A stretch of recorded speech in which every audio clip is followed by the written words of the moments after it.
सभी के लिए जय जिनेंद्र। पुनः आपका स्वागत है इस ष्टोपदेश जी के स्वाध्याय की कक्षा में। तो आइए आज के हम विषय को प्रारंभ करते हैं। उसके पूर्व श्री भगवान से हम मंगलमय भावना हेतु मंगलाचरण करेंगे। सभी लोग अपने हाथों को जोड़ेंगे।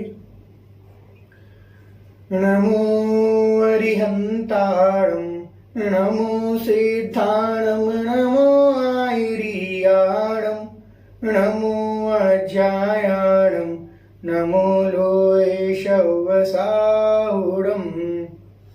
यस्य स्वयं स्वभावाप्ति प्रभावे कृत्स्नकर्मणा तस्मै संज्ञान रूपाय नमोस्तु परमात्मने। बोले विश्वंदने पंच परमेष्ठी भगवान की जय। द्वादशमी जिनवाणी माता की जय। संत श्रोमणी आचार्य भगवान गुरु विद्यासागर जी महाराज की जय। पूज्य गुरुवर मुनिपुंग श्री सुधासागर जी महाराज की जय।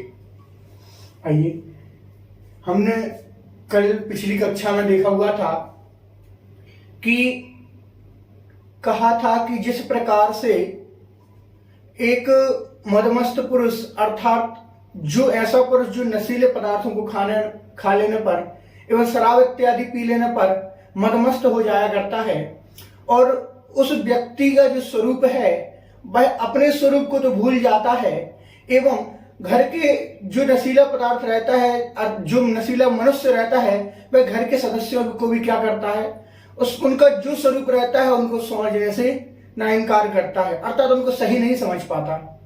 जैसे कि घर के कोई भी सदस्य है, माँ को, बहन को, बेटी, इस प्रकार से किसी न किसी को किसी भी तरीके से वह समझता है, अर्थात उसको सच्चे स्वरूप का भास नहीं हो पाता है। तो वह जो सच्चे स्वरूप का भास नहीं हो पा रहा था, किस वजह से नहीं हो पा रहा था? वह नहीं हो पा रहा था तो उसके उस नशे के कारण, अर्थात वो नशे से युक्त था, इस कारण से उसके लिए सही स्वरूप का पता नहीं चल पा रहा था।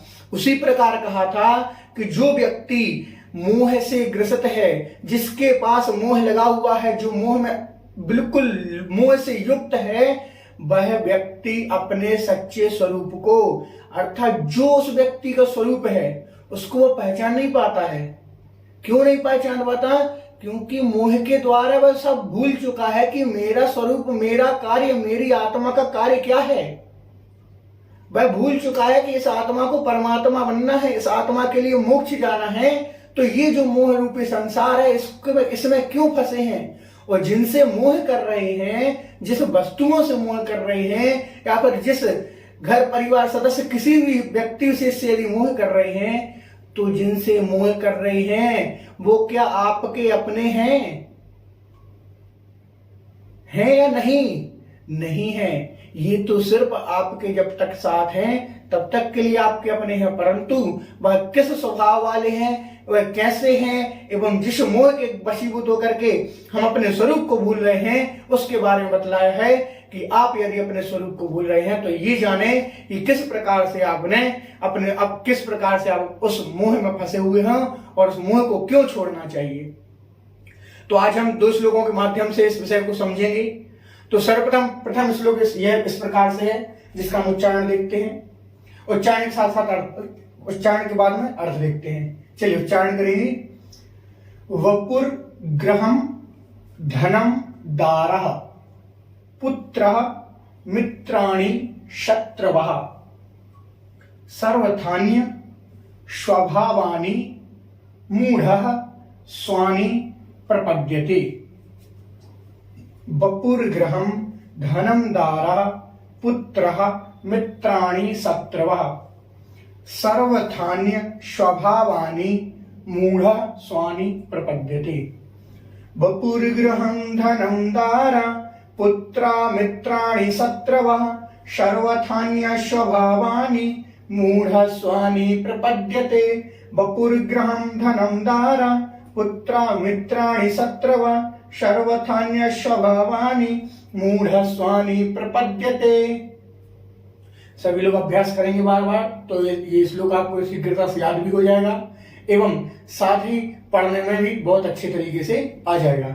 तो आइए इसका अर्थ देखते हैं कि आचार्य पूज्यपाद स्वामी जी ने किस प्रकार से बतलाया गया है कि इस संसार में रहने वाला व्यक्ति किन किन व्यक्तियों से मोह करता है। तो इस प्रकार से देखें, बपुः अर्थात शरीर, बपुः शरीर से, गृहम ग्रह अर्थात घर इत्यादि, धनम धन, दारः स्त्री, पुत्रः पुत्र, मित्राणि मित्र, शत्रुः अर्थात शत्रु।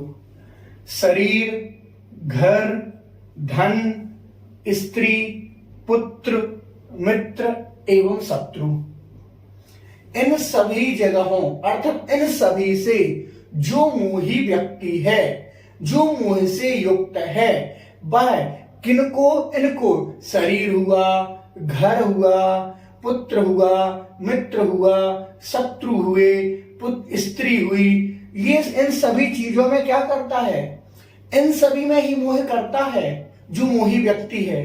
अर्थात इनको अपना समझता है बिल्कुल कि यही मेरे हैं, ये हमेशा मेरे हैं और हमेशा मेरा साथ देने वाले हैं, परंतु वो यह नहीं जानता कि सर्वथा अन्य स्वभावानी, क्या कहा कि सर्वथा सभी प्रकार से, सर्वथा सभी प्रकार से अन्य स्वभावानी, अन्य स्वभाव वाले हैं। कौन हैं? ये सभी आपके अपने नहीं है, ये सभी अपने अपने स्वभाव वाले हैं। जब इस शरीर को मिटना है तो ये मिट जाएगा, आपसे पूछ करके नहीं जाएगा कि इस शरीर को कब जाना है।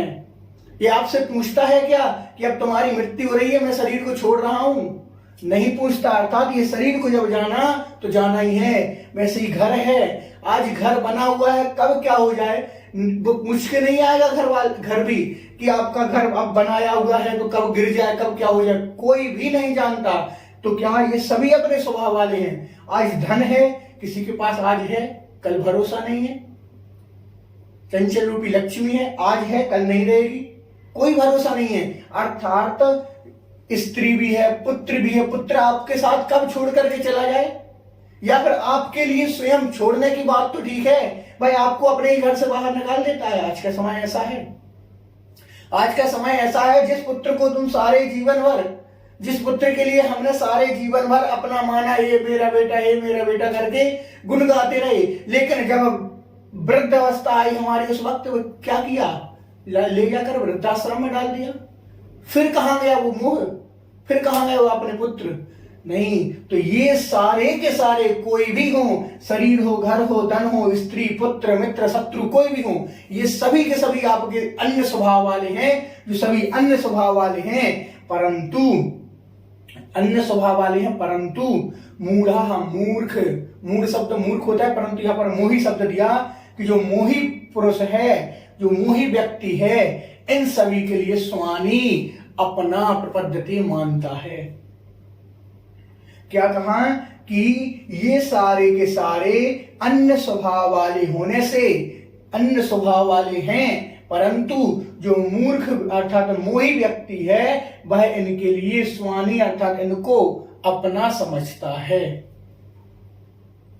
पुनः एक बार अर्थ देखें, जो शरीर, घर, धन, स्त्री, पुत्र, मित्र, शत्रु, ये जो विभिन्न विभिन्न प्रकार से यहाँ पर बतलाए गए हैं, ये एवं इसके अलावा और भी सारी चीजें जो हमारे कारण बनती हैं मोह में, वो सारी चीजें कैसी हैं? सर्वथा हर प्रकार से, सभी प्रकार से अन्य स्वभावानी, अन्य स्वभाव वाले हैं। अन्य अर्थात दूसरे स्वभाव वाले, मतलब ये हमारे नहीं है। ये सिद्ध कर देते हैं कि मैं आपका नहीं हूं, समय पाते ही ये सारे के सारे हमें क्या हो जाते हैं, छोड़ देते हैं, ये नहीं है हमारे। लेकिन परंतु हम कैसे हैं? हम मोही, इतने अधिक मोह में हैं, ग्रसित हैं, हमें ऐसा मोह हो गया कि हम मूर्ख के समान हो गए। मोह के कारण इन सभी के लिए स्वामी इनको प्रपद्यते अपना मानते हैं। किनको अपना मानते हैं? इन सारी चीजों को। तो क्या कहा चाहे पूज्यपाद स्वामी जी ने? पूज्यपाद स्वामी जी ने कहा कि जिस प्रकार से एक मूर्ख व्यक्ति होता है, वह नहीं समझ पाता कि क्या करना चाहिए, क्या नहीं करना चाहिए, तो वैसे ही एक मोही व्यक्ति हो जाता है। वह मोही व्यक्ति अपने घर, परिवार, संसार में ऐसा फंसा जाता है, ऐसा युक्त हो जाता है कि वह ये सोचता है, वह ये देखता है कि ये तो सारे के सारे मेरे हैं, ये सभी मेरे हैं, परंतु ये तो अन्य स्वभाव वाले कैसे हैं? आप सभी ने एक छोटी सी कहानी सुनी होगी कि जिस एक व्यक्ति होता है वह हर जगह चिल्लाता रहता है एक साधु की सभा में पहुंच करके कि ये मेरे घर मेरा बेटा मेरा है, मेरी पत्नी मेरी है, मेरी बहू इत्यादि सब प्रकार से वो क्या कहता है कि ये मेरे हैं, मेरे साथ देने वाले, हमेशा मेरे साथ रहते हैं, मेरे सुख में दुख में सभी जगह साथ हैं।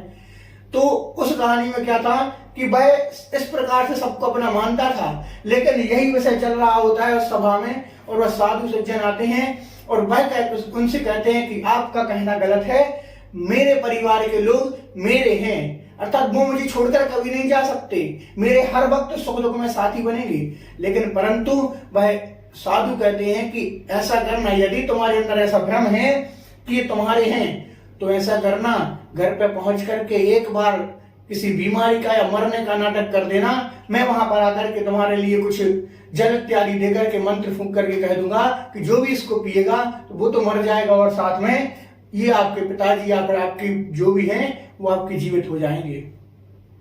तो वह घर पर पहुंच करके वैसा नाटक तो करने लगता है, लेकिन जैसे ही वह साधु संत पहुंचते हैं उनके घर में और वह क्या करते हैं, वह जैसे ही उस पानी को देते हैं और कहते हैं कि जो भी पिएगा उसकी तो मृत्यु हो जाएगी, परंतु तुम्हारे पिताजी तुम्हारे पति इत्यादि जो भी जिसको कहता है वो जीवित हो जाएंगे। सभी लोग अनेक अनेक प्रकार से बहाने बनाते हैं, कोई कहता है मेरी अभी उम्र ही क्या है, मुझे और संसार में जीना है, इस प्रकार से विभिन्न प्रकार से सारे परिवार के सदस्यों से पूछने पर सब मना कर देते हैं और तब जाकर के उस व्यक्ति को मालूम आभास होता है कि सभी के सभी कैसे हैं, अन्य स्वभाव वाले हैं। उसी तरह आज इस संसार में, ये संसार को हम अपना मान रहे हैं, लेकिन इसमें से कई मित्र हैं, कई शत्रु हैं जिनको हम अपना मान रहे हैं, परंतु ये कभी देखना, कभी हमारे साथ मुश्किल आती है, परेशानी आती है तो ये आपका ही साथ छोड़ देते हैं।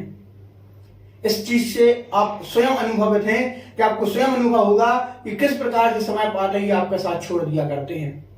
तो कहा कि ये सभी के सभी, कोई भी संसार में आपका नहीं है, सिर्फ एक आत्मा है जो आपकी है और जो हमेशा आपकी ही रहेगी, और अन्य सभी आपके कैसे हैं, अन्य स्वभाव वाले हैं। तो क्या समझा इस श्लोक से हमने यही समझा कि जो मोही व्यक्ति है, जो मोह से ग्रसित है, वह व्यक्ति क्या समझता है, इन सारी चीजों को, शरीर, धन, पैसा, मित्र, शत्रु, इन सभी चीजों के लिए क्या समझता है कि ये तो मेरे हैं, परंतु ये नहीं होते। तो बस इस श्लोक में इतना ही कहते हैं, एवं इसके बाद आने वाले श्लोकों में क्या कहते हैं वो हम अब देखते हैं कि किस प्रकार से, और भी आगे कहा है कि जिनको हम अपना मान रहे थे वो कैसे हैं, जिनको हम लेकर इसकी चल रहे थे कि ये सारे हमारे क्या हैं, हमेशा साथ रहने वाले हैं, परंतु उनके स्वरूप को आचार्य पूज्यपाद स्वामी जी बतला रहे हैं कि उनका स्वरूप किस प्रकार से है और ये हमारे साथ में कब से हैं और क्यों हैं और इनका स्वरूप कैसा है। तो आइए देखते हैं। दिग देशेभ्यः खगा एत्यः संवसन्ति नगे नगे स्वा स्वा कार्य वसाद्यांति देशे दिक्षु प्रगे प्रगे। दिग्देशेभ्यः खगा इत्यः संवसन्ति नगे नगे स्वा स्वा कार्य वसाद्यांति देशे दिक्षु प्रगे प्रगे। दिग्देशेभ्यः खगा इत्य संवसन्ति नगे नगे स्वा स्वा कार्य वसाद्यांति देशे दिक्षु प्रगे प्रगे। दिग्देशेभ्यः खगा इत्य संवसन्ति नगे नगे स्वा स्वा कार्य वसाद्यांति देशे दिक्षु प्रगे प्रगे। तो आइए देखते हैं सभी लोग अर्थ देखें। दिग यहां से निकले दिक अर्थात दिक देशेभ्यः दिशाओं और देशों से, क्या कि दिशाओं और देशों से खगा पक्षी इत्या आकर के संवसन्ति निवास करते हैं।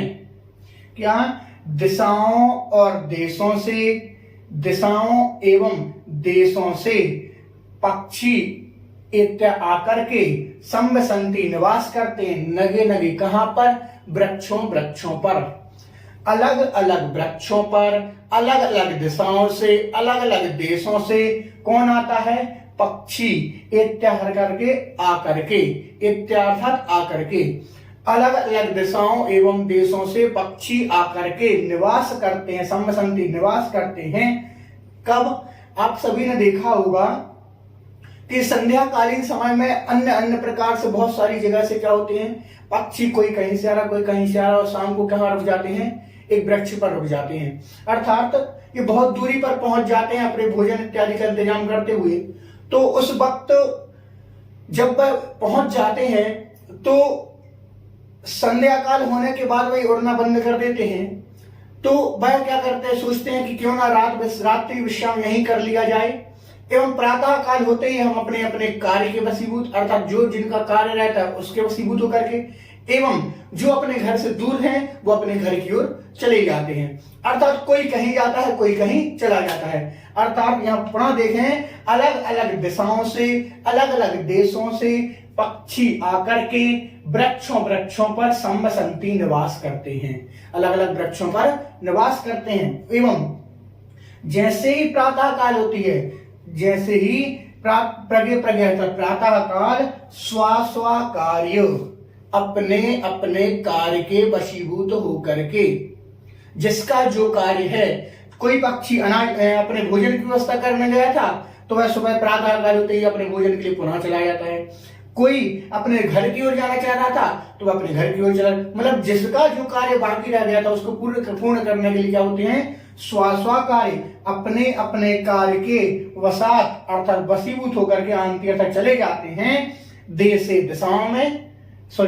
देशों में, दिक्षु अर्थात दिशाओं में, प्रगे अर्थात प्रातः काल, प्रातः काल होते ही, प्रगे प्रातः काल होते ही स्वा कार्य, अपने अपने कार्य के वशीभूत होकर के देशों में एवं दिशाओं में, पुनः उसी देशों में या फिर अलग दूसरे देशों में, निश्चित नहीं है कि वह पक्षी उसी दिशाओं में और देशों में जाएगा, हो सकता है कहीं और भी जा सके, कहीं हो सकता है वहीं भी जा सके।